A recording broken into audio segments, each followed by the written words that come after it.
எங்களுடைய மக்கள் தொழில் புரியும் பிரதேசமாகும். எங்களுடைய மக்களுக்காகவே பிரதேசப்பட்டால் வழங்கப்பட்ட காணி ஏன் அந்த கட்டடம் திறக்கப்படவில்லை? அந்த கட்டடத்தை மீண்டும் ஆரம்பிக்க வேண்டும். மீண்டும் ஆரம்பிக்க வேண்டும். நிறுத்தப்பட்ட கட்டடம்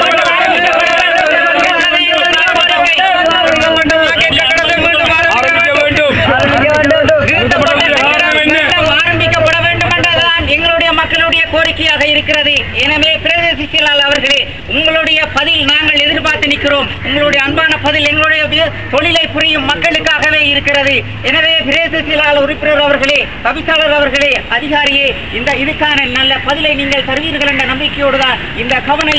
இந்த சந்தை கட்டம் நிறுத்தப்பட்டதன் காரணம், அதற்கான பின்னணி அல்லது ஏன் நிறுத்தப்பட்டிருக்கின்றது, அல்லது உடனடியாக இந்த சந்தை கட்ட வேலைகள் ஆரம்பிக்கப்பட வேண்டும் என்கின்ற கோரிக்கைகளை முன்வைத்து இன்று இந்த போராட்டம் நடைபெற்றுக் கொண்டிருக்கிறது.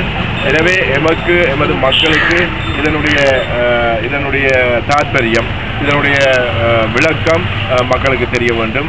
ஆகவே நாம் எந்த ஒரு சமூகத்துக்கு எதிராகவோ அல்லது எந்த ஒரு தனிநபர்களுக்கு எதிராகவோ அல்லது எந்த ஒரு அதிகாரிகளுக்கு எதிராகவோ நாங்கள் இந்த போராட்டத்தை நடத்தவில்லை, மக்கள் நடத்தவில்லை. மக்களுக்கு தேவை மக்களுடைய வரிப்பணத்திலிருந்து, மக்களுடைய சொத்திலிருந்து கட்டப்படுகின்ற கட்டிடம் உடனடியாக ஆரம்பிக்கப்பட வேண்டும். உடனடியாக ஆரம்பிக்கப்பட்டு அதற்குரிய வேலைகள் நடைபெற வேண்டும். ஆகவே அதற்கான பதில் உடனடியாக பிரதேச சபை செயலாளர் கிடைக்க வேண்டும். ஆகவே அந்த பதில் கிடைக்கும் பட்சத்தில், உரிய பதில் கிடைக்கின்ற பட்சத்தில் நாம் இந்த மக்கள் இந்த போராட்டம் சம்பந்தமாக முடிவெடுப்பார்கள். அல்லாவிட்டால் இந்த போராட்டம் தொடர்ந்து நடைபெறும் என்பதையும் தெரிவித்துக் கொள்ள. அதற்கான பதிலை பிரதேச சபை செயலாளர் தான் கூற வேண்டும். பரவலான கதைகளும் ஊகங்களும் கிடைக்கின்றன நமக்கு. இதற்கு பின்னணியில் சில அரசியல் சக்திகளினுடைய செயற்பாடுகள் இருக்கின்றது. இதுவரை காலமும் இதுக்கு எதிராக சட்ட நடவடிக்கை பிரதேச சபை மேற்கொள்ளாமைக்கான காரணம் என்ன? அதை பிரதேச சபையின் அதிகாரம் தான் கேட்கிறேன். நான் கோர்லைப்பட்டி பிரதேச சபை, இந்த வாழைச்சேனை பிரதேச சபையின் செயலாளராகும். அதாவது வாழைச்சேனை பிரதேச சபையின், கோர்லைப்பட்டி பிரதேச சபையின் பழைய கட்டடம் அமைந்திருந்த 1958ஆம் ஆண்டு முதல் 2002ஆம் ஆண்டு 6ஆம் மாதம் 25ஆம் தேதி வரை பிரதேச சபையின் அலுவலக கட்டடம் அமைந்திருந்த காணி மக்கள் வங்கிக்கு முன்பாக உள்ளது. 2002ஆம் ஆண்டு 6ஆம் மாதம் 26ஆம் தேதி இந்த பிரதேசத்தில் இடம்பெற்ற ஒரு கலவரத்தின் போது வாழைச்சேனை வர்த்தக நிலையங்களும் அத்தோடு இந்த கட்டடமும் எரிக்கப்பட்டதன் பின்னர் இப்போது இந்த பிரதேசத்துக்கு அதன் பின்னர் அந்த கட்டடம், அலுவலக கட்டடம் இங்கு வருகின்றது. அந்த இடத்தில் 2003ஆம் ஆண்டு தொடக்கம் இற்றை வரை பிரதேச சபையோடு ஒப்பந்தம் செய்து கொண்டு நாளாந்தம் அத்தோடு நிரந்தரமாகவும் 44க்கு மேற்பட்ட தமிழ் முஸ்லிம் வர்த்தகர்கள் வர்த்தக நடவடிக்கைகளை செய்து வருகின்றார்கள். இந்த பிரதேச சபையின் காணியும் அந்த இடமும் இன்று வரை பிரதேச சபையின் பராமரிப்பிலும் பிரதேச சபையின் கட்டுப்பாட்டிலும் பிரதேச சபையின் சொத்தாகவுமே உள்ளது. இந்த பிரதேச சபையின் காணியை இந்த பிரதேசத்தில் இருக்கின்ற ஒரு தனிநபர் தனக்கு சொந்தமானது என்று ஒரு உறுதியை முடித்திருக்கின்றார். இந்த உறுதியை அந்த காணி தனக்கு சொந்தமானது, தன்னுடைய குடும்ப சொத்து என்று ஒருத்தர் தன்னுடைய பேருக்கு ஒரு ஆட்சி முடிப்பொன்றை, ஒரு உறுதி ஒன்றை முடித்திருக்கின்றார். இந்த உறுதியினை பதிவு செய்ய வேண்டாம், இது பிரதேச சபையின் கட்டுப்பாட்டில் கடந்த 60 வருட காலமாக பிரதேச சபையின் கட்டுப்பாட்டில் இருந்து வருகின்றது என்று மாவட்ட பதிவாளருக்கு என்னால் எழுத்து மூலம் எழுதப்பட்டது. அந்த தடையை மீறி அந்த குறித்த உறுதிக்கான ஒப்பம் மாவட்ட செயலகத்தில் உள்ள காணி பதிவகத்தில் பதிவு செய்யப்பட்டிருக்கின்றது. இது தொடர்பாக கடந்த மார்ச் மாதம் மாவட்ட அபிவிருத்தி குழு கூட்டம் நடைபெற்ற போது இந்த மாவட்டத்தில் இருக்கின்ற அனைத்து தமிழ் முஸ்லிம் பாராளுமன்ற உறுப்பினர்களும் மாகாண சபை உறுப்பினர்களும் கலந்து கொண்ட சந்தர்ப்பத்தில் இந்த விடயம் மிக மிக ஆவேசமாகவும் ஆக்ரோஷமாக ஆராயப்பட்டு பிரதேச சபை இந்த காணியை தன்னுடைய பராமரிப்பில் வைத்திருக்க வேண்டும் என்று எனக்கு அந்த சந்தர்ப்பத்தில் ஆலோசனை கூறப்பட்டது. அதே நேரம் கௌரவ மக்கள் பிரதிநிதிகளால் அங்கு கேள்வி எழுப்பப்பட்டது. பிரதேச சபையின் தடை உத்தரவை பிரதேச சபை இதனை பதிவு செய்ய வேண்டாம் என்று கூறிய போதும் ஏன் இதனை பதிவு செய்தீர்கள் என்று கௌரவ மாகாண சபை உறுப்பினர்களும் பாராளுமன்ற உறுப்பினர்களும் அந்த இடத்தில் அதிகாரிகளை கேள்வி எழுப்பினார்கள். அப்போது கூறப்பட்டது இந்த உறுதி ஏலவே ஒரு முற்பதிவோடும் ஒரு உரிமை கோரலோடும் ஒரு சட்டத்தரணியூடாக ஒரு பிரதேச நொத்தாரசியூடாக இங்கு பதிவுக்கு வழங்கப்பட்டுள்ளது. பிரதேச சபையின் செயலாளரினால் இதை பதிய வேண்டாம் என்று தடை உத்தரவும் கோரப்பட்டது. எனவே இதை சட்டப்படிக்கு நீங்கள் தீர்த்து கொள்ளுங்கள், மற்றபடிக்கு எங்களால் பதிவு செய்ய முடியாது என்று எங்களால் கூற முடியாது என்றும் கூறப்பட்டது. அந்த அடிப்படையில் இன்று வரை பிரதேச சபையின் நிர்வாகத்தோடும் பிரதேச சபையின் கட்டுப்பாட்டு கீழும் அந்த இடத்தில் வியாபார நடவடிக்கைகள் இயங்கி வருகின்றன. அந்த வியாபாரத்தில் ஈடுபடுகின்ற அத்தனை பேருக்கும் தேவையான எல்லா ஒத்துழைப்புகளையும் வழங்கி இருக்கின்றோம். 6 வர்த்தகர்கள் தங்களுடைய வர்த்தக நிலையங்களை அமைப்பதற்குரிய நடவடிக்கைகளை மேற்கொண்டு கடைகளை கட்டி வருகின்ற போது வாழைச்சேனை போலீஸ் நிலையத்தில் 2 முறை எனக்கு எதிராக ஒருத்தருடைய தனியார் காணியில் அல்லது தனக்குரிய காணியில் 2 பேர் சென்று வாழைச்சேனை போலீஸ் நிலையத்தில் முறைப்பாடு செய்திருக்கின்றார்கள். எனக்கு எதிராக அவர்களுடைய காணியில் அத்துமீறி நான் கடை அமைப்பதாக. அந்த அடிப்படையில் போலீஸும் என்னை விசாரித்தார்கள். இந்த விடயத்தை நான் உடனடியாக கிழக்கு மாகாண முதலமைச்சு செயலாளர் மற்றும் கிழக்கு மாகாண உள்ளூராட்சி ஆணையாளர் ஆகியோருடைய கவனத்துக்கு உடனடியாக கொண்டு சென்றேன். இப்போது வெளியூர் தரப்பினர் இதற்கு உரிமை கோரி நிற்கின்ற சந்தர்ப்பத்தில் உடனடியாக இந்த வேலைகளை திணைக்களம், அதாவது நான் ஒரு அரசு உத்தியோகத்தர், இது ஒரு அரசு திணைக்களம், எனவே தனிப்பட்ட முறையில் இயங்க முடியாது. அதுக்கு முறையான படிமுறைகள் இருக்கின்றன. அந்த படிமுறைகளின் அடிப்படையில் எனக்கு ஏற்பட்ட தடங்களை போலீசில் எனக்கு எதிராக தடை உத்தரவுக்கு நீதிமன்றம் செல்வதற்கு எனக்கு எதிராக 2 முறைப்பாடுகள் செய்யப்பட்டிருக்கின்றது. நான் என்ன செய்ய என்று கடந்த வாரம் கேட்டேன். கடந்த வாரம் கேட்டபோது எனக்கு ஆலோசனை வழங்குவதற்கும் இந்த பிரச்சனையை தீர்ப்பதற்கும் கௌரவ முதலமைச்சரினால் அவர்களினால் கிழக்கு மாகாணத்தில் சட்ட ஆலோசகர்கள் 3 கொண்ட குழு ஒன்று நியமித்திருக்கின்றார்கள். மிக விரைவாக எனக்கு சட்ட வழிகாட்டுகளை வழங்குவார்கள். இதில் ஒரு விடயத்தில் தெளிவாக இருக்க வேண்டும். ஒரு தனிநபர் இது தன்னுடைய காணி என்று ஒரு உறுதியை முடித்து அதனை மாவட்ட பதிவாளர் சேகத்திலும் பதிவு செய்திருக்கின்ற நேரத்தில் நான் அந்த தடையை மீறி, அந்த ஏற்பாட்டை மீறி இந்த கடைகளை நிர்மாணிப்பதற்கான அனுமதியை வழங்கியிருந்தேன். அதன் பின்னர் எனக்கு எதிரான முறைப்பாடு இந்த போலீசில் 2 முறை செய்யப்பட்டிருக்கின்றது. எனவே நான் இது ஒரு தனிநபராக கருதாமல், தனிநபர் பிரச்சனையாக நான் கருத முடியாது, திணைக்களத்தின் பிரச்சனையாக கருதி திணைக்களத்துக்கு அறிவித்து திணைக்களத்தின் ஆலோசனையை கூறியிருக்கின்றேன். இன்னும் ஒரு சில தினங்களுக்குள் எனக்கு திணைக்களம் நான் என்ன செய்ய வேண்டும் என்ற வழிகாட்டல்களை எனக்கு வழங்கியவுடன் இந்த வேலைகள் தொடரும் என்பதை இந்த சந்தர்ப்பத்தில் கூறிக்கொள்வதோடு இதில் எந்த அரசியல் தலையீடுகளும் இல்லை. இந்த விடயம் தொடர்பாக இந்த பிரதேசத்தின் கௌரவ பாராளுமன்ற உறுப்பினர் யோகேஸ்வரன் ஐயா, கிழக்கு மாகாண விவசாய அமைச்சர் துரைராஜசிங்கம் ஐயா கடந்த வியாழக்கிழமையின்றி உங்களை போன்று 50 இளைஞர்களோடு எங்களுடைய கௌரவ பாராளுமன்ற உறுப்பினர் வியாழேந்திரன் ஐயா அவர்கள் இங்கு சமூகம் அளித்தார்கள். பொதுமக்களை பொறுத்தளவில் இன்று அறிந்த நல்லரசாங்கத்தின் ஆட்சியின் கீழ் பொதுமக்கள் தகவல் ஒன்றை பெற்றுக்கொள்வதற்கான அனைத்து உரிமைகளும் பொதுமக்களுக்கு இருக்கின்றது. அந்த அடிப்படையில் கௌரவ பாராளுமன்ற உறுப்பினர்களும் மாகாண சபை உறுப்பினர்களும் இது தொடர்பான தெளிவினை பெற்றிருக்கின்றார்கள். இந்த இடம் பிரதேச சபைக்குரியது என்பதில் இந்த மாவட்டத்தில் இருக்கின்ற அனைத்து தமிழ் முஸ்லிம் பாராளுமன்ற உறுப்பினர்களும் மிக தெளிவாக இருக்கின்றார்கள். இதற்கு மிக உறுதுணையாக, குறிப்பாக இந்த பிரதேச சபையின் சொத்து என்பதில் யோகேசன் ஐயா தொடக்கம் எங்களுடைய வியாழேந்திரன் ஐயா மற்றும் பாராளுமன்ற உறுப்பினர்களும் மாகாண அமைச்சர் துரைராஜசிங்கம் ஐயா உட்பட அனைத்து கூட்டமைப்பு பாராளுமன்ற மாகாண சபை உறுப்பினர்களும் மிக உறுதியாக இருக்கின்றார்கள். அதே நேரம் கௌரவ முதலமைச்சர் அவர்கள் இந்த விடயத்தை எந்த ஒரு வகையிலும் ஒரு இனத்துக்கோ அல்லது ஒரு மதத்துக்கோ அல்லது ஒரு சாராருக்கோ எந்த வகையிலும் இது சாதகமாக அமைந்துவிடக்கூடாது என்ற அடிப்படையில் மிக கவனமாக ஒரு சட்ட ஆலோசனை குழு ஒன்றை அமைத்து எனக்கு வழிகாட்டல் செய்வதற்கு ஏற்பாடு செய்திருக்கின்றார்கள். எனவே இந்த கட்டட வேலைகள் தொடங்கப்படும் என்பதை கூறிக்கொண்டு உறுதியாக மக்கள் இந்த மீடியாவுக்கு நான் கூறுகின்றேன், இந்த காணி பிரதேச சபையின் கட்டுப்பாட்டின் கீழ் இருக்கின்றது. பிரதேச சொத்தாக இதை கருதி இதுக்குரிய நடவடிக்கைகள் அத்தனை மேற்கொள்ளப்பட்டிருக்கின்றன. தவறான தகவலின் அடிப்படையில் இந்த பிரதேசத்தில் இந்த தகவல்கள் பரப்பப்பட்டிருக்கின்றன.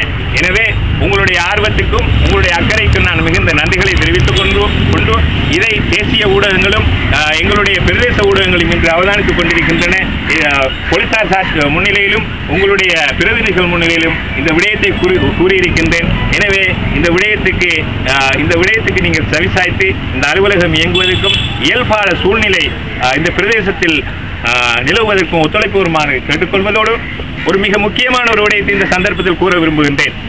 2002ஆம் ஆண்டு 6ஆம் மாதம் 26ஆம் தேதி இந்த வாழைச்சேனையில் இருக்கின்ற தமிழ் முஸ்லிம் சகோதரர்களுடைய வர்த்தக நிலையங்கள் எரிக்கப்பட்டு பல உயிர்கள் அநியாயமாக கொல்லப்பட்டு பல கோடி சொத்துகள் அளிக்கப்பட்டு இந்த பிரதேச சபை அரசு அலுவலகமும் சொத்துக்களும் இழக்கப்பட்டதுக்கு இவ்வாறான ஒரு வதந்தியும் பிழையான புரிதலுமே காரணமாக அமைந்தது.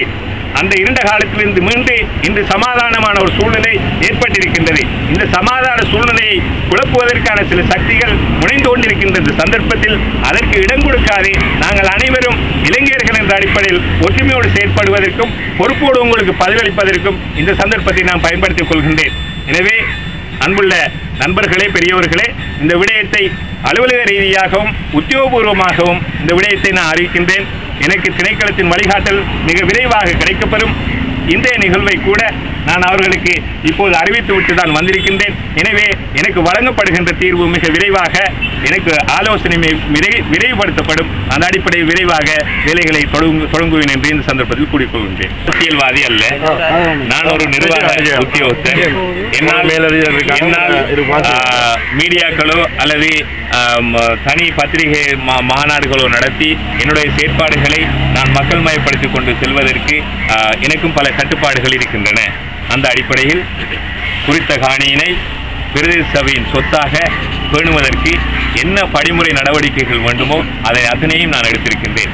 அதே நேரம் இன்னும் ஒருத்தர் இது தன்னுடைய காணி என்று ஒரு ஆவணத்தோடு மாவட்ட பதிவாளர் செயலகத்தில் பதிவு செய்து எனக்கு எதிரான தடை உத்தரவுகளையும் பெறப்பட்டு வந்திருக்கின்றது.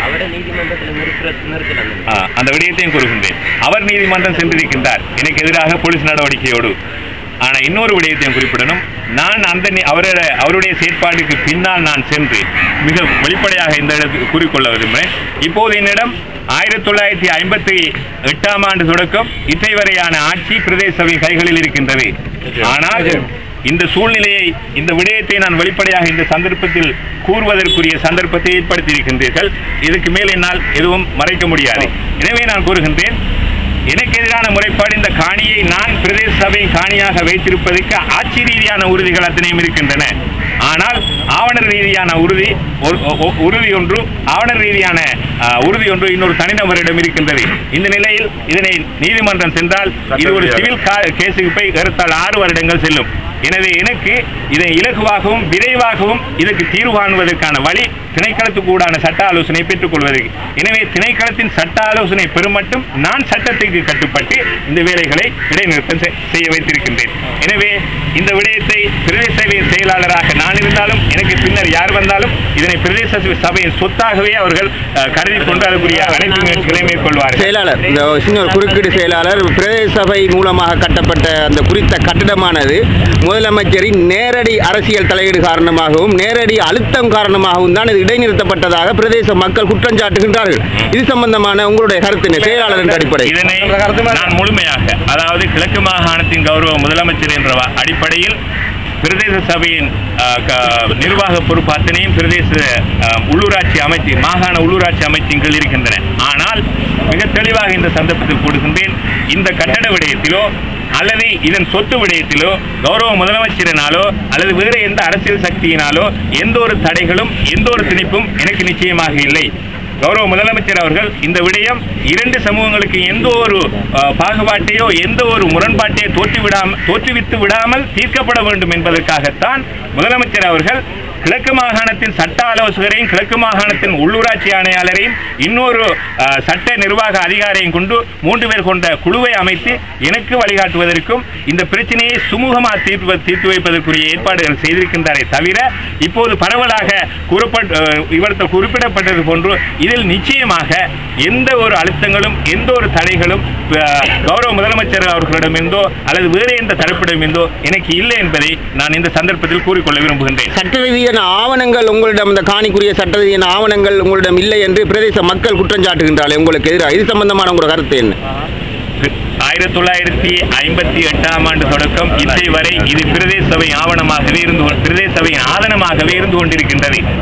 இதற்கு மேல் யாராவது தனிநபர்களுக்கு இது சம்பந்தப்பட்ட சந்தேகம் இருந்தால் ஒன்று நீதிமன்றத்திலோ அல்லது என்னை பொறுத்தளவில் திணைக்களத்தினால் வழங்கப்படுகின்ற சட்ட ஆலோசனையும் பிரகாரமே முடிவு செய்து கொள்ளலாமே முடியுமே தவிர இந்த இடத்தில் இந்த விடயம் சம்பந்தமாக நீதியும் அல்லது சட்டத்தின் தன்மையின் தொடர்பாக இந்த சந்தர்ப்பத்தில் என்னால் எதுவும் கூற முடியாது.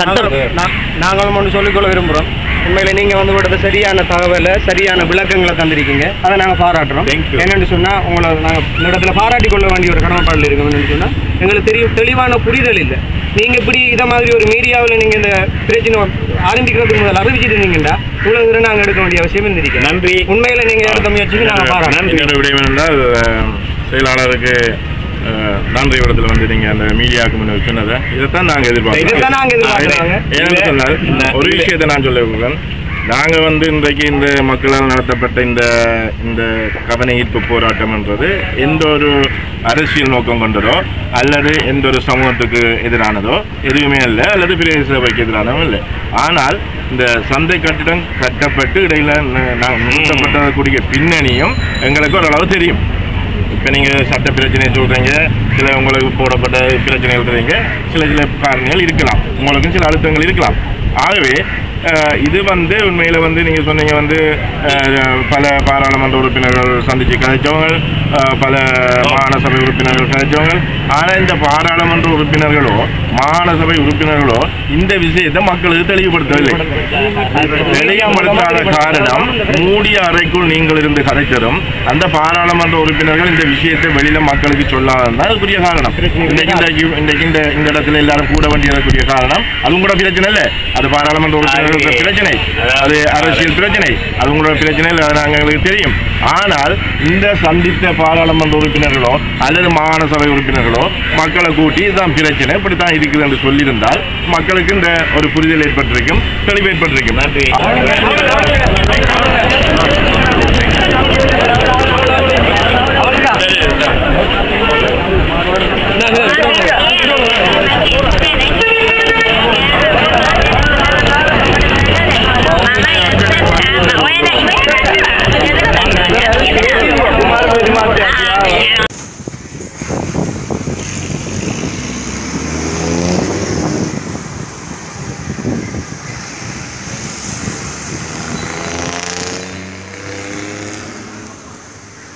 சபைக்குரிய பொதுச்சந்தை அமைந்திருக்கின்ற காணியில் அமைந்திருக்கின்ற வாழைச்சேனை மத்திய பிரதேச செயலகத்துக்குரிய பொது சுகாதார பணிமனையாகும். இந்த இடம் தற்போது கட்டி முடிவடைகின்ற தருவாயில் இருக்கிறது. இந்த இடத்துக்கான இந்த பொது சுகாதார பணிமனைக்கான நிதி ஒதுக்கீடுகளை கௌரவ முதலமைச்சர் அவர்கள் செய்திருக்கிறார்கள். வாழைச்சேனை பிரதேச சபையின் பொதுச்சந்தை தொகுதியில் ஒரு பகுதி ஏற்கனவே வாழைச்சேனை பிரதேச சபை கட்டிடம் இருந்த அந்த காணி தற்போது பிரதேச சபை சந்தை தொகுதியாக இந்த கடை, அந்த இறைச்சி கடை, அந்த மார்க்கெட், இன்னொரு கடைகள் இந்த பிரதேசத்திலே வாழைச்சேனை பிரதேச சபை நேரடி நிர்வாகத்திலே தற்போது நடைபெற்று வருகின்றது என்பது குறிப்பிடத்தக்கது. இது கடந்த காலத்தில் 1999ஆம் ஆண்டு கால வரையிலும் வாழைச்சேனை பிரதேச சபையின் பழைய கட்டிடம் இருந்த பகுதி தான் இந்த பகுதி. தற்போது சந்தை தொகுதி நடைபெற்று வருகிறது என்பது குறிப்பிடத்தக்கது.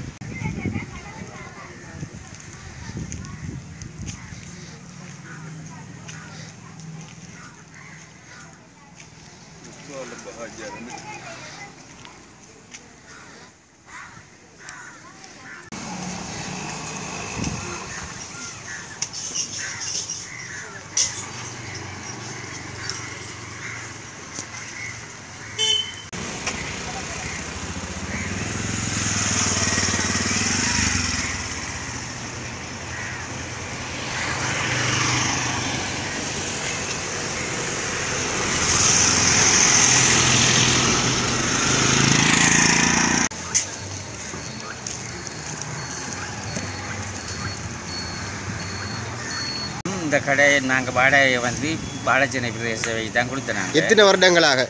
நான் வந்து இதில் 5 வருஷமாக இருக்கிறேன். 5 வருஷமாக தான் நான் வந்தேன். ஆனால் 5 வருஷம் இருந்து பிரதேச சபை தான் கொடுக்குறேன். இப்போ கடையை உடைச்சி கட்டித்தரேன்னு சொன்னவங்க, நான் கடையை உடைச்சி கட்டி தந்த கூனி அடித்ததுக்கு பிறகு தான் இது வேறொரு ஆளுக்கு சொந்தமானதுன்னு சொல்லி எங்களோட வியாபார நடவடிக்கையை முற்று முழுதாக சம்பித்து யாருக்கு சொந்தம் என்று உரிமை கூறுகின்ற பள்ளிவாசலுக்கு சொந்தமான காணின்னு சொல்லி உரிமை கூறுறாங்க. அது மட்டும் அவங்க ஒரு உரிமையை வந்து எங்களுக்கு இது பண்ணையும் இல்லை, எங்கள்கிட்ட உரிமை கோரையும் இல்லை. உடைச்சி கட்ட துவங்கினதுக்கு பிறகு தான், கூனி அடித்ததுக்கு பிறகு தான் அதில் உரிமை கோருறாங்க. அஸ்ஸலாமு என் பேர் ரஃபீக். நான் 15 வருஷமாக இந்த பசாரில் இருக்கேன். நாங்கள் தமிழ் முஸ்லீம் என்ற ஒரு காலமும் இந்த பசாரில் பழகினதில்லை. எங்களுக்கு அது தெரிய மாட்டேன். இன்றைக்கும் நாங்கள் ஒரு தாய் பிள்ளைகளை மாதிரி நடந்துட்டுருக்கோம். இந்த நாட்டில் நல்லாட்சி ஒன்று நடக்குது. அதே போன்று இந்த நாட்டில் நிறைய பிரச்சனைகளை முஸ்லீம்களும் தமிழர்களும் எதிர்கொண்டுட்டுருக்காங்க. அதே போன்று நாங்களும் நிறைய பிரச்சனைகளுக்கு நாங்கள் இதுவரையிலையும் பிரச்சனையாக தான் இருந்துகிட்ருக்கோம். இந்த பசாரில் ஒரு இடம் இல்லை, ஒரு மழை வந்தால் ஒரு இது என்ன செய்கிற நாங்கள் பிஸ்னஸ்ஸு, ஒரு வெயில் விழுந்தா என்ன செய்கிறன்ற ஒரு வகையில் எந்த விதமான ஒரு இதுவும் இல்லாமல் இதை யாரும் எங்களை கேட்பாருன்றதுக்கு யாருமே இல்லை. இதுவரையிலையும் எங்களுக்கு தான் பிரச்சனை. ஆமி வாகனத்தை கொண்டு வந்து அடிக்க ஒழியும் எங்களுக்கு தான் அடிச்சிச்சு. அந்த சைடில் இருக்க எங்களுக்கு தான் அடித்து நிறைய பொம்பளைகளுக்கு காயம்.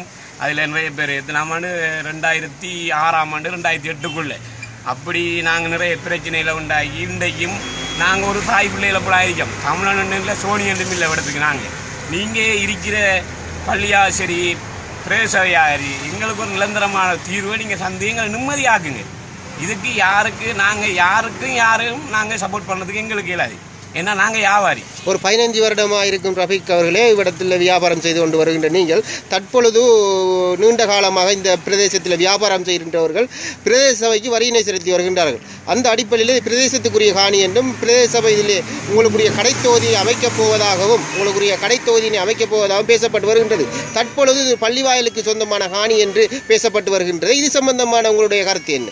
இது சம்பந்தமாக நீங்கள் இருவர்கிட்டையும் தான் கேட்க வேண்டும். எங்களிடம் நீங்கள் கேட்கக்கூடாது. இந்த ஏனென்றால் நாங்கள் வியாபாரி, எங்களுக்கு எல்லோரும் தேவைப்பட்டவர்கள். நாங்கள் தமிழ் தரப்பை நாங்கள் சொல்லலாது, முஸ்லீம் தரப்பையும் சொல்லலாது. ஏன்டா நாங்கள் அன்றிலிருந்து இன்று வரைக்கும் நாங்கள் ஒரு தாய் பிள்ளைகள் மாதிரி தான் இருந்துட்டோம். இந்த நல்லாட்சி ஒன்று நடக்குது. இதுக்குரிய தீர்வை அவர் 2 பேருமே பார்த்து முடிச்சு எடுத்துட்டு இதில் எங்களை இந்த வியாபாரிகளை வச்சு நீங்கள் இதில் யாரும் நீங்கள் இதில் எங்களை நீங்கள் எடுக்காதுங்க. நீங்களாகவே நீங்கள் பார்த்து முடிச்சு எடுத்துடுவாங்க. நாங்கள் நாங்கள் ஓகே, யாருக்கும் வந்தாலும் சரி தான். நாங்கள் என்ன செஞ்சாலும் நாங்கள் வியாபாரின்றதுல நாங்கள் உங்களுக்கு எல்லாருக்கும் தெரியும். இது பசார் வந்துட்டு போயிட்டு முஸ்லீம் தமிழாக்கள் பசார். இதில் நாங்கள் முஸ்லீமாக்களும் தமிழாக்கள் எடுத்தோம், தமிழாக்கள் முஸ்லீமாக்கள் எடுத்தோம். நாங்கள் வாழையிலாது அண்டிருந்து இன்றை வரைக்கும் நாங்கள் இதே மாதிரி தான் இருந்துட்டு இருக்கோம். எங்களுக்கு இந்த முஸ்லீமாக்கள் சொல்லி அவ எங்களோட விட்ட நல்லதுக்கு வராமல் கூடயும் இல்லை, நாங்கள் அவ தமிழாக்கள் அவட விட்ட நாங்கள் நல்லதுக்கு போகாமலுக்கும் இல்லை. நாங்கள் இன்றைக்கும் அண்டை இப்போலாம் இருந்துட்டு இருக்கோம். எங்களுக்கு ஒரு சின்ன ஒரு காய்ச்சல் இருந்தாலும் அவள் எங்களோட வீட்டை சேடி வர அளவுக்கு இருக்கு. எங்களோட குடும்பங்கள் வராட்டியும் அதுகள் சேடி வருது. ஏன்னா நாங்கள் 24 மணித்தாலும் இடத்துக்கு ஒரு தாய் பிள்ளைகளை போல எல்லாரும் இருந்துட்டு இருக்கோம். சின்ன பிரதேசத்தை பிரதிநிதித்துவப்படுத்துகின்ற ஒருவர் என்ற வகையில் இந்த பிரதேசமானது பிரதேச சபைக்கு சொந்தமான பிரதேசமா அல்லது தனியார் காணியா? இவ்விடத்தில் பலர் வியாபாரம் செய்து வருகின்றார்கள். வியாபாரிகள் அனைவரும் பிரதேச சபைக்கு தங்களது வரிப்பணத்தினை செலுத்தி வருகின்றார்கள், நாள் கட்டணமாகவும் மாதாந்த கட்டணமாகவும். அந்த வகையில் இப்பொழுது உருவாடுத்திருக்கின்ற பிரச்சனையானது யாருடைய பக்கம் நியாயம் இருக்கின்றது? இந்த பிரச்சனையை பொறுத்த மட்டிலே ஒரு பொதுவான அடிப்படையிலே தான் என்னுடைய கருத்தை தெரிவிக்க முடியும். அதாவது இந்த இடத்திலே மிக நீண்ட காலமாக பல வியாபாரிகள் தங்களுடைய மரக்கறிகளை அதே போன்று ஏனைய பொருட்களை விற்பனை செய்த இடமாக இது மிக நீண்ட காலமாக இருந்து கொண்டு வருகின்றது. இந்த வகையில் இந்த இடம் தற்பொழுது இந்த பிரதேசத்தில் இருக்கின்ற பள்ளிவாயலுக்கு சொந்தமான காணி என்றும் அதே போன்று இந்த நிலம் பிரதேச சபையின் கீழ் வருகின்ற நிலப்பகுதி என்றும் தற்போது பிரச்சினைக்குட்படுத்தப்பட்டு இந்த வியாபாரிகள் தங்களுடைய நீண்ட காலமாக அமைக்கப்பட்டிருந்த கூடாரங்கள் அகற்றப்பட்ட நிலையில் வெயில் பாராது மழை பாராது மிகவும் சிரமத்துக்கு மத்தியில் இந்த வியாபாரிகள் மிகவும் இக்கட்டான கஷ்டமான நிலையில் தங்களுடைய வியாபார நடவடிக்கைகளை மேற்கொண்டு வருகின்றார்கள். இது யாருடைய காணி என்பதனை மிக விரைவாக நீதிமன்றம் விசாரணை செய்து அந்த நீதிமன்றத்தின் தீர்ப்புக்கிணங்க உரியவர்களுக்கு இந்த காணி ஒப்படைக்கப்பட்டு மிகவும் முக்கியமான விடயமாக இந்த பிரதேசத்திலே இந்த இடத்திலே பல நீண்ட காலமாக வியாபார நடவடிக்கைகளில் ஈடுபட்டு வந்த வியாபாரிகளுக்கு அவர்களுக்கு தேவையான சகல வசதிகளையும் செய்து கொடுக்க வேண்டிய பொறுப்பு இந்த பிரதேசத்தினுடைய முக்கிய தரப்பாகிய பள்ளிவாயிலாக இருக்கலாம் அல்லது பிரதேச சபையாக இருக்கலாம், இவர்களுடைய மிக முக்கியமான கடமையாக இருக்கு. எந்த பிரதேச சபைக்கு தங்களுடைய வரிப்பணத்தை செலுத்தி வருகின்றார்கள்? இவர்கள் தற்போது கோர்லைப்பற்று வாழைச்சேனை பிரதேச சபையின் கீழ் இருக்கின்றபடியினால் கோர்லைப்பற்று வாழைச்சேனை பிரதேச சபைக்கு தங்களுடைய வரிப்பணத்தை செலுத்தி வருகின்றார்கள். தனியார் காணி என்ற அடிப்படையில் பார்க்க போனால் இவர்கள் ஏன் பிரதேச சபைக்கு இந்த வரிப்பணத்தை செலுத்த வேண்டும்? உங்களுடைய பார்வையில் இதுக்கான விடை என்ன? மிக நீண்ட காலமாக இந்த நிலப்பகுதியானது தனியாருக்கு சொந்தமானது என்கின்ற கோரிக்கை முன்வைக்கப்படவில்லை. எனவே மிக நீண்ட காலமாக இவர்கள் பிரதேச சபைக்கு தங்களுடைய வரிப்பணத்தை செலுத்திக் கொண்டு வருகின்றார்கள். இது மிக நீண்ட காலமாக வருகை தராத இந்த தனியார் நிலப்பகுதிக்குரிய சட்டமானது அல்லது பிரச்சனையானது அல்லது தனியார் நிலப்பகுதி என்ற கோரிக்கையானது தற்பொழுது ஏன் எழுந்தது என்பதுதான் எனக்கு புரியாத புதிராக இருக்கின்றது. அதுதான் முக்கியமான கேள்வி. அதாவது இவ்வளவு காலமும், அதாவது 15-20 வருடங்களாக இந்த வியாபாரிகள் பிரதேச சபைக்கு தங்களது வரிப்பணத்தினை செலுத்தி வருகின்ற நிலையில் புதிதாக இவ்விடத்தில் பிரதேச சபை ஒரு கட்டிட தொகுதி அமைக்க வருகின்ற பொழுது தனியார் துறையினர் ஏன் தனியார் காணி என்று வர வேண்டும்? அதை நீங்கள் எந்த பார்வையில் பார்க்கிறீர்கள்? பிரதேசத்தின் ஒரு வாழ்கின்ற ஒரு மனிதர் என்ற வகையில் தனியார் காணி தனிநபருக்குரிய காணியாக இது இருந்தால் அவர் ஏற்கனவே இந்த நிலப்பகுதியை தனக்குரிய நிலப்பகுதி என்று கூறி அதற்குரிய முழுமையான அதிகாரங்களையும் அவர் எடுத்திருந்தால் அது சிறப்பானதாக இருந்திருக்கும். ஆனால் மிக நீண்ட காலமாக குறைந்தபட்சம் இந்த யுத்த கால நிலையில் கூட பீதிக்கு மத்தியில் இந்த பிரதேசத்தில் இந்த மக்கள் வியாபார நடவடிக்கைகளை மேற்கொண்டு வந்திருக்கின்றார்கள். சமாதானம் முடிந்த பிறகாவது உடனுக்குடன் அந்த தனிநபர் அந்த கோரிக்கையை முன்வைத்திருக்கவில்லை. தற்சமயம் அந்த தனிநபருக்கான அந்த நிலப்பகுதி கோரிக்கையானது என்னால் புதிதாகத்தான் நோக்கப்படுகிறது. நீங்கள் எந்த பிரதேச சபையில் வேலை செய்கின்றீர்கள்? கோர்லைப்பற்று பிரதேச சபையில் வேலை செய்கின்ற நீங்கள் இப்பிரதேசத்திலே இந்த வியாபாரிகளுக்காக உங்களுடைய வியாபாரிகள் செலுத்த வேண்டிய வரிப்பணத்தை பிரதேச சபைக்கு அறவிட்டு வருகின்றீர்கள். எத்தனை வருட காலமாக நீங்கள் அறவிட்டு வருகின்றீர்கள்? நான் இந்த பிரதேச சபையில் இந்த காணிக்குள்ள பிரதேச சபை 1954ஆம் ஆண்டு உருவாக்கப்பட்டு கட்டப்பட்டதென்று கூறுகின்றார்கள். 94ஆம் ஆண்டு இந்த வாழைச்சேனை பிரதேச சபைக்கு நியமனம் பெற்று இதே இடத்துல நான் நிற்கிற இடத்துல இருந்த பிரதேச சபையில் தான் நான் முதல் நியமனத்தை பெற்றினேன். அதுக்கு பிறகு கடந்த யுத்த கால பகுதியில் நடந்த இனக்கலவரத்தால் 2002ஆம் ஆண்டு இது அளிக்கப்பட்ட பிற்பாடு இந்த பிரதேச சபை வாழைச்சேனை லைப்ரரி கட்டிடத்துக்கு மாற்றப்பட்ட பின்னர் இது வெற்றுக்காணியாக இருந்தபோது இதுக்குள்ளே ஒரு அங்காடி வியாபாரம் பண்ணுற வியாபாரிகள் இதுக்குள்ளே வந்து வியாபாரம் பண்ணவங்க அன்றில் இருந்து ஏனையோரை போட்டு அறவிட்டவங்க. இப்போ நான் ஒரு 2 வருஷமாக தான் இங்கே அறவிட்டு கொண்டிருக்கின்றீங்க. புத்தகம் தான் பிரதேச சபையால் அறவிடுறதுக்கு தந்துருக்காங்க. அங்காடி வியாபாரிகளுக்கு தலா 20 ரூபாயும், அதாவது மரக்கறியை விற்கிறார்களுக்கு 20 ரூபாயும், மற்ற இந்த காணிக்குள்ளே கடை வச்சிருக்கிறார்களுக்கு ஒரு கடைக்கு 50 ரூபா வீதம் அறவிடுறோம். பொதுவாக ஒரு பிரச்சனை இப்போ எழுந்திருக்கின்றது. இது பிரதேச சபைக்குரிய காணியா அல்லது தனியாருக்கு சொந்தமான காணியா? பள்ளிவாயல் நிர்வாகம் இதில் தலையிடுகின்றது. இது சம்பந்தமாக நீங்கள் இந்த பிரதேசத்தினை வாழ்கின்ற ஒருவர் என்ற வகையிலும் இந்த பிரதேசத்தில் நீண்ட காலமாக இந்த வரிப்பணத்தினை இந்த பிரதேச சபைக்காக அறவிட்டு வருகின்றவர் என்ற வகையிலும் நீங்கள் என்ன நினைக்கின்றீர்கள்? நியாயமான கேள்வி. என்னென்னா இந்த பிரதேச சபை இவ்வளவு 54ஆம் ஆண்டு இருந்ததுக்குரிய அத்தாட்சிகள் சகல டாக்குமெண்ட்ஸுகளும் வாழைச்சேனை பிரதேச சபையில் இருக்குது. அவங்க அதன் ஊடாக அதை கொண்டு நீதிமன்றம் ஊடாக அவங்க ஒரு நடவடிக்கை ஒன்று எடுத்திருக்கிறாங்கன்னு நினைக்கிறேன். அது சுமூகமான முறையில் தீர்க்கப்பட்டால் அது எல்லாருக்கும் நல்ல பள்ளிவாசலுக்கு தீர்ந்தாலும் சரி பிரதேச சபைக்கு தீர்ந்தாலும் சரி எங்களுக்கு இதால் எந்த விதமான உடன்பாடும் இல்லை. அதை எங்களோட பெரிய மேலிடவெளிக்கு அதை செய்வாங்க.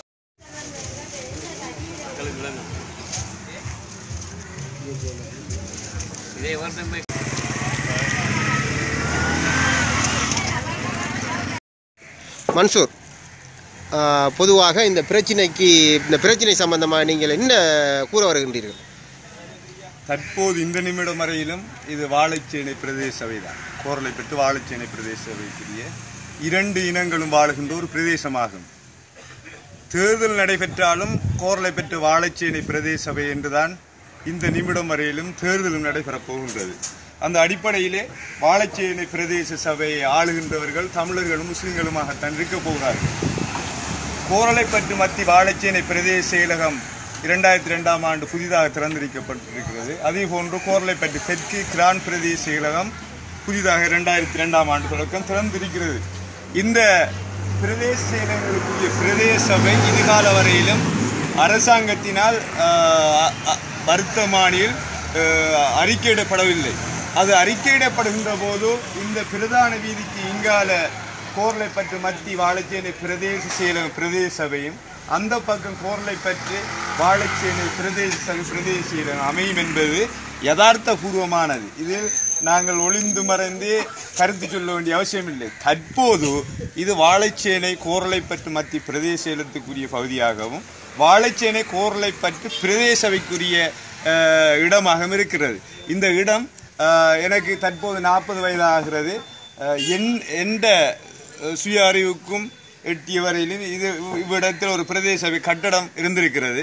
இந்த கட்டடத்துக்கு நானும் பல தடவைகள் வந்து சென்றிருக்கிறேன். இந்த பிரதேசத்திலே கடந்த 32 வருட கால அரசியல் வாழைச்சேனை முஸ்லீம் அரசியலை பொறுத்தவரையிலும் தமிழ் முஸ்லீம் சமூகம் ஐக்கியமாக வந்திருக்கிறது. 18 வருடமாக மெஜாரிட்டியாக, அதாவது கூடுதல் தமிழ் மக்களை கொண்ட ஒரு பிரதேசமாக இருந்தால் 18 வருட காலமாக அரபிமுத்து மறைக்கார் என்று சொல்லப்படுகின்ற வாழைச்சேனை செல்லமாக அழைக்கப்படுகின்ற அந்த முஸ்லீம் தவிசாளர் இந்த பிரதேசத்தை ஆட்சி செய்திருக்கிறார் என்பது வரலாறாகும். எனவே தற்போது நாங்கள் வாழைச்சேனை பிரிக்கப்படாத ஒரு பிரதேச சபை நிலத்திலே நாங்கள் சில பிரச்சனைகளை ஏற்படுத்தாமல் இந்த பிரதேசத்தில் இந்த இடம் பிரதேச சபைக்குரிய ஒரு பொது சொத்தாகும்.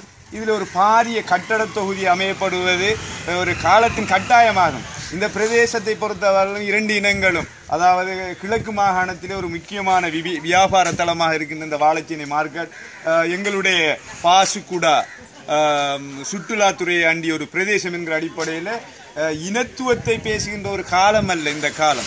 இந்த காலம் மிக தெளிவாக எங்களுடைய 2 இனங்களும் பொருளாதாரத்தை, கல்வியை, இன்னொரு துறைகளை முன்னோக்கி பயணிக்கின்ற இந்த காலகட்டத்திலே சிறு பிரச்சனைகளை தூக்கி கொண்டு 2 இனங்களுக்கு முரண்பாடுகளை ஏற்படுத்த வேண்டிய தேவையில்லை.